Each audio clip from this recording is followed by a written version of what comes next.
అందరూ నమస్తే, welcome to Suman TV Karimnagar. నేను మీ అనిల్. ప్రస్తుతం మనం కరీంనగర్ సర్క్యూట్ రెస్ట్ హౌస్ లో ఉన్నాము.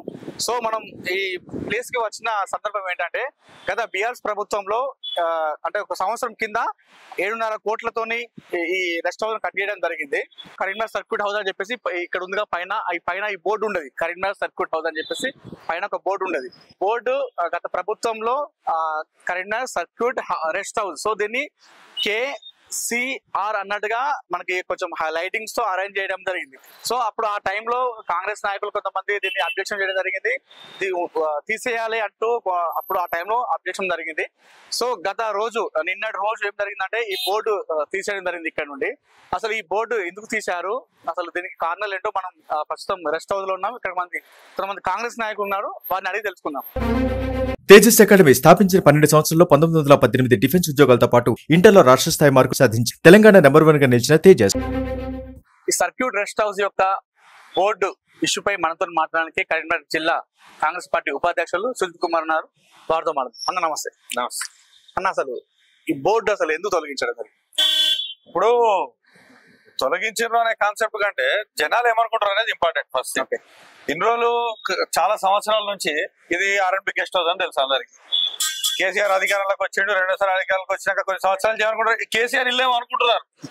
అంటే గవర్నమెంట్ ఎట్లా బిహేవ్ చేసిందంటే, ప్రజల సొమ్ముతోని ఏవేవైతే ఆస్తులు ఉంటాయో వాటికి వాళ్ళ ఇంటి సొంత పేర్లు పెట్టుకున్నట్టు. ఆ గంగుల కమలాకర్కి ఏది మంత్రి పదవి ఇచ్చిండు కాబట్టి ఆయన సమయ భక్తి చూపించాలనుకున్నాడు. దానికి ఇదే దొరికిందా? మరి ప్రజలందరూ దీని మీద చాలా విస్మయానికి లోనే ఆ రోజు నుంచి. ఇది కేసీఆర్ ఇల్లు ఏమో అని అందరు కేసీఆర్ గెలవడానికి వచ్చారు. వస్తే కేసీఆర్ ఇల్లు కాదు, R&B గెస్ట్ హౌస్ అని తెలిసింది. కాబట్టి అది ఎందుకు తీసేసి వాళ్ళ కాన్సెప్ట్ కంటే ప్రజలు ఏమనుకుంటారని ఇంపార్టెంట్. ఇది కేసీఆర్ ఇల్లు కాదు, ఇది తెలంగాణ రాష్ట్ర ప్రజల సంపద, ప్రజలకు సంబంధించినటువంటి ఆస్తి అని ఇప్పుడు తెలపడానికి ఇది ఒక మంచి అవకాశం. ప్రజలు చాలా సంతోషంగా ఉన్నారు ఆ బోర్డు తీసేసినాక. అంటే ప్రభుత్వం ఏర్పడి నెల రోజుల తర్వాత ఇలాంటివి జరగడం ఎలా చూస్తారు? ఎలా చూడవచ్చు దీన్ని? అంటే నెల రోజుల తర్వాత అనేదానికంటే దీనికి సమయం వచ్చింది అని అనుకోవాలి. యాక్చువల్గా ఏంటంటే ప్రభుత్వం ఏర్పడిన నెక్స్ట్ డేనే చేయాల్సిన పని ఇది. కానీ మరీ వాళ్ళ లెక్క మనం అట్లా బిహేవ్ చేయొద్దు. కొంచెం టైం తీసుకుని ఉండొచ్చు అధికారులు. తీసేసారు, చాలా సంతోషం. నెల రోజుల్లో చేసిన వాళ్ళు, వి షుడ్ అప్రిషియేట్. అంటే దీనిపై బీఆర్ఎస్ నాయకులు మాట్లాడుతూ ఏమన్నారంటే, ఇది కక్ష సాధింపు చర్యలే అని చెప్పేసి వాళ్ళు మాట్లాడుతున్నారు. అంటే కొంతమంది ఏమో గుర్తు తెలియని వ్యక్తులు తీశారని, కొంతమంది పుణ్యమే చేయించాడు, పుణ్యం ప్రభాకర్ చేయించాడు అన్నట్టు మాట్లాడుతున్నారు. కొంతమంది ఎందుకు మాకు పొద్దున పేపర్ చూడగానే ఈ నగరానికి సంబంధించిన మేయర్ సునీల్ రావు ఈ రోజు పేపర్ లో స్టేట్మెంట్ ఇచ్చాడు. గుర్తు తెలియని వ్యక్తులు అట, నవ్వుతారు ఎవరైనా చెప్తే. ఆయన ఒక మేయర్ స్థానంలో ఉన్నాడు. గుర్తు తెలియని వ్యక్తులు ప్రభుత్వ ఆస్తిలోకి ఎట్లా వస్తారు అంటే, నువ్వు ఇప్పుడు ఈ ఆఫీసర్లని, ఈ R&B గెస్ట్ హౌస్ సంబంధించినటువంటి అధికారుల్ని వాళ్ళని తప్పుదో పట్టిస్తున్నావా? లేకపోతే మీరు బీఆర్ఎస్ లో ఉన్నప్పుడు ఇట్లనే గుర్తు తెలియని వ్యక్తులందరూ ఇలా చచ్చిపోయేటోళ్ళ? మరి అది మేయర్ సునీల్ రావు చెప్పాలి. మరి ఆయనకు తెలియకుండా మరి ఆయన మేయర్ ఆఫీస్ లో కూడా చచ్చిపోతున్నాడా? ఎట్లా జరుగుతుంది? ఇంపాసిబుల్. గుర్తు తెలిసినటువంటి వ్యక్తులే ఆయన గుర్తు లేని వ్యక్తులు అయి ఉండొచ్చు. అంటే పుణ్య ప్రభాకర్ చేయించాడు వెనకాల అన్నట్టుగా చెప్తున్నారు. అది అన్నది కూడా ఆ జిల్లా పార్టీ అధ్యక్షుడే. ఇప్పుడు సూడా చైర్మన్ ఇంకా ఆయన పెట్టుకుంటున్నాడు. సూడా చైర్మన్ అని ప్రభుత్వం మారింది. ఒక విషయం అండి, పొన్నం ప్రభాకర్ గారు చెప్పిండ్రు అంటే నేను చాలా సంతోషిస్తా ఈ విషయంలో. ఎందుకు అంటే ఒక నియంత పాలన, ఒక నియంత పేరు ప్రభుత్వ ఆస్తికి ఉండొద్దు అని అంత ప్రజాస్వామికంగా చాలా ఆలోచన చేసిండ్రు అని చెప్పి పొన్నం ప్రభాకర్ గారిని అప్రిషియేట్ చేస్తా. ఆయన చేస్తే చేయించండి, చాలా సంతోషం. మంత్రిగా ఉన్నారు కదా, ఇంకా సంతోషంగా ప్రజలందరూ హర్షిస్తారు ఈ విషయంలో. అంటే ప్రజలు ఎలా తీసుకోవాలి దీన్ని? అంటే ప్రభుత్వం ఏర్పడిన తర్వాత ఇట్లా తీసేయడం అనేది వాళ్ళు ఎట్లా చూస్తారు?